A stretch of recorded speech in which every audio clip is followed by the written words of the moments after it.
Hey everybody, it's Mary Beth. Welcome to my kitchen. I hope you're ready for some sugar and spice.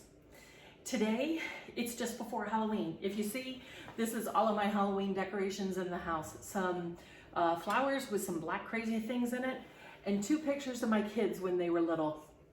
That's all I've done this year. I guess 2020 has been a crazy year, and I'm lucky that I have that. But it's almost Halloween, and I am trying to get ready for Thanksgiving a little bit. And everybody's always like, well, what are you cooking for Thanksgiving? I'm not quite sure what I'm cooking for Thanksgiving. I think my family wants to have prime rib and not have turkey. How crazy is that? And we'll talk about that and decide what it is that we want to do. But normally on a holiday, my family enjoys, let's say turkey, but they're looking for something Italian in the mix of it too. So today I am making a lasagna. I can take this and freeze this and take it out before the holiday, defrost it and bake it, and it really saves a lot of time. I was making some Italian wedding soup today and I had spinach and I'm like, hold on, can I throw this together? And I did. I had all the necessary ingredients with just things that were sort of sitting around in my fridge. So I thought I would make this lasagna. And that's really the great thing about lasagna is you can do anything you want. So I had Italian sausage. I took it and froze it for just a minute, and then I was able to cut it and make these little teeny coins. And I just put those in a frying pan and cook them off, and they're ready to go. I have mozzarella cheese. This is a fresh mozzarella. I didn't make my own sauce for it. I'm using a jarred sauce. Don't always do it that way, but today I do. In the wedding soup, I had spinach and I had some extra. So I cooked this in the same frying pan as I had cooked the sausage, and I'm gonna use that. And I'm gonna put the sausage in with my cheese mixture. So to make this is like one of the standard things. Don't have to use spinach, but I use 1 container of whole milk ricotta cheese. This is a brand that I can get here in Texas. I know it from Florida. We used to have it there. That's probably some of the hardest parts about moving, is trying to find the things that you're used to having, because different parts of the country carry different things. And sometimes it's not always what you're looking for. So that's my tip for real estate advice. If you're moving and you're looking at a new neighborhood, I always send my clients off to the grocery store to walk through the grocery store and see if it's a good fit. It's a place you'll spend a lot of time.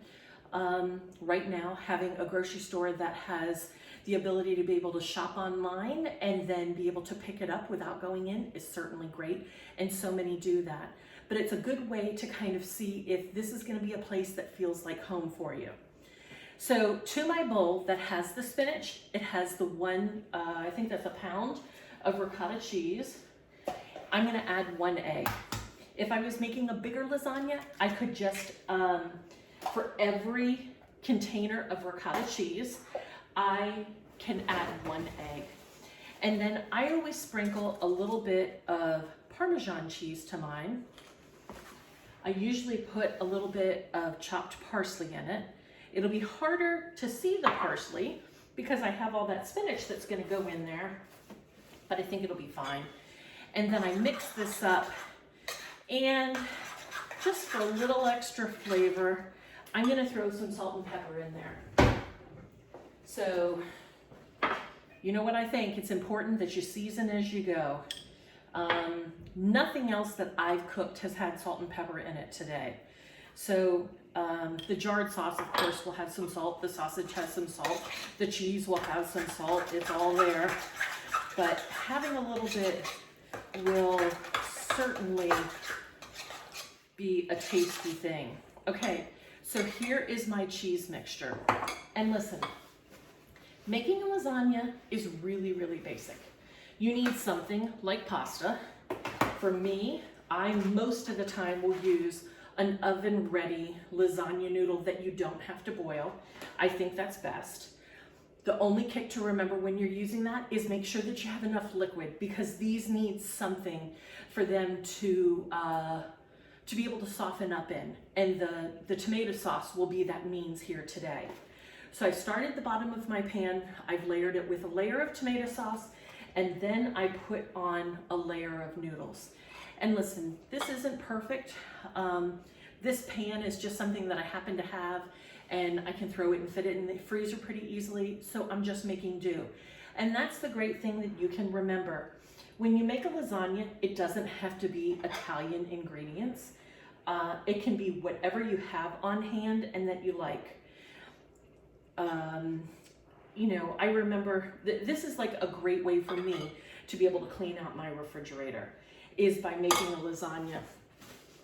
And I don't do it all the time, but it just is super simple. So I put some cheese down in there. I'm gonna throw in some sausage, and it doesn't have to be all over. It can be as much or as little as you like.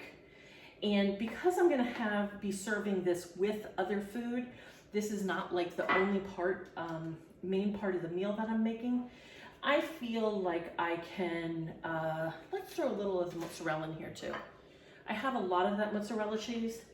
So if I throw a little bit in here, it'll use up the cheese and it'll give me just a little bit extra of that warm, cheesy goodness when I get down to it. So I am going to just kind of press in, if you can see me doing that, kind of press in on the noodles. These are gonna overlap just a little bit, and that's okay. The bottom layer, I didn't start off that way, and I kind of wish I had. So you can kind of rotate as you go along. This one, I'm gonna break, and then I'm gonna break. And I'm gonna try to fill in that little bit of a groove down the side. Whoops, so I have a fairly good coverage there. I'm gonna throw on, after I have the noodles, I'm gonna throw on some more sauce. So, because remember, we need that moisture. And just spread it out a little bit. And then you're ready to build your next layer. This needs to sit down a little bit, so I'm gonna try to adjust some sauce so that I get this laying a little bit flatter. And here, let's put some more cheese. Looks like I'm gonna run out of room at the top of my pan. I might be able to squeeze in one more layer after this, and then just have a top layer of macaroni and sauce and cheese.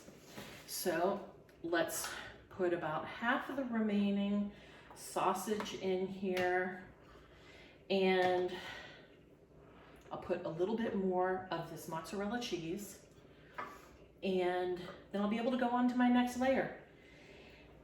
So I'm thinking, I want you to remember, you can make this whatever you have. You know, Ed loves to smoke meats, and sometimes we have leftover meat after we've had a barbecue or whatever you want to call it. And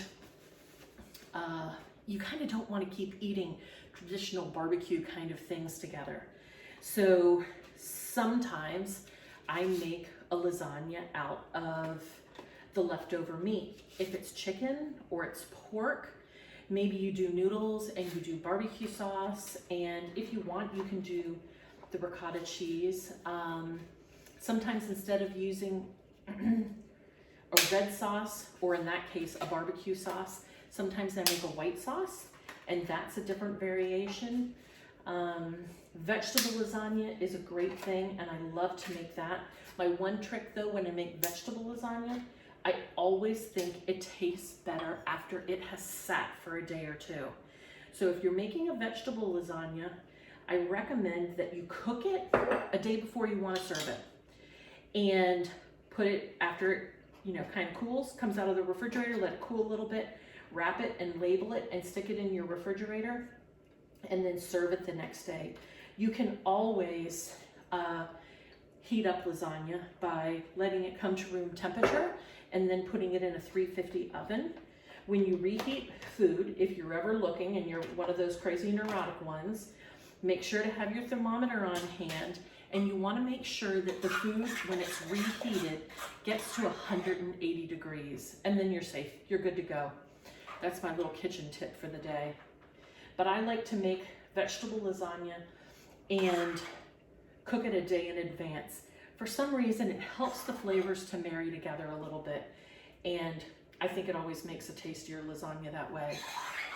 So I'm just gonna layer on this cheese until I have used it all up, because I don't have room for another layer on top of this. We'll be here at the brim. I'm gonna put on the rest of my meat in here. Now, you can do this however you want. You can add whatever you want to it.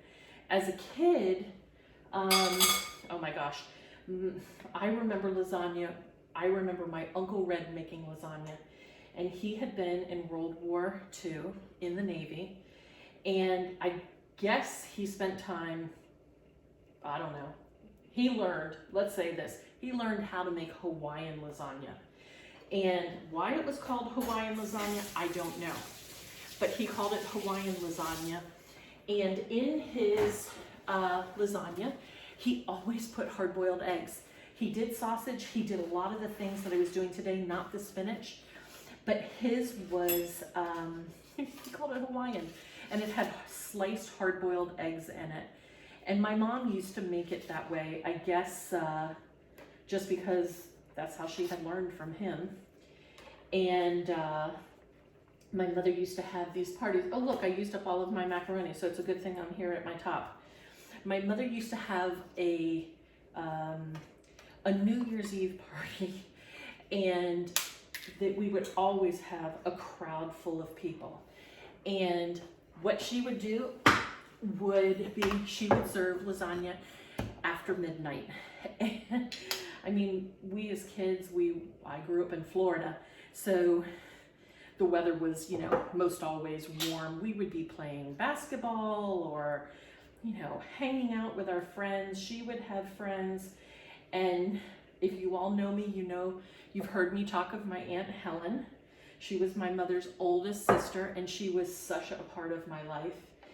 And Helen would be, she was a spinster, never married, and always helped to take care of me and my brothers and my cousins. I mean, she was just an institution in the family, and everybody knew my Aunt Helen and loved my Aunt Helen. So my Aunt Helen would be out there playing basketball with us, and she would shoot like between her legs, whatever that's called, granny style or whatever.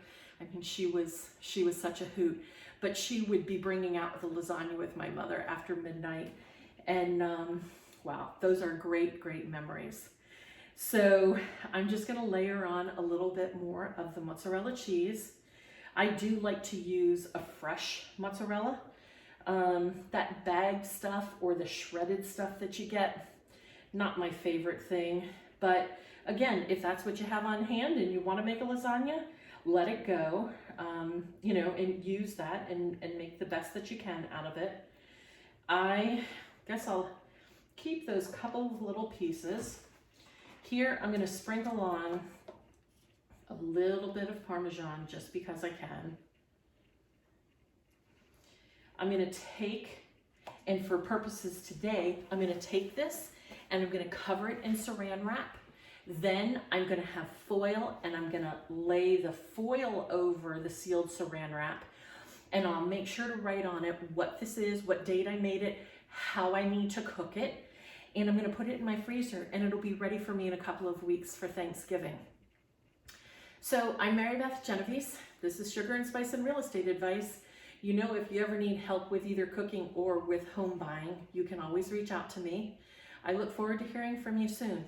Take care.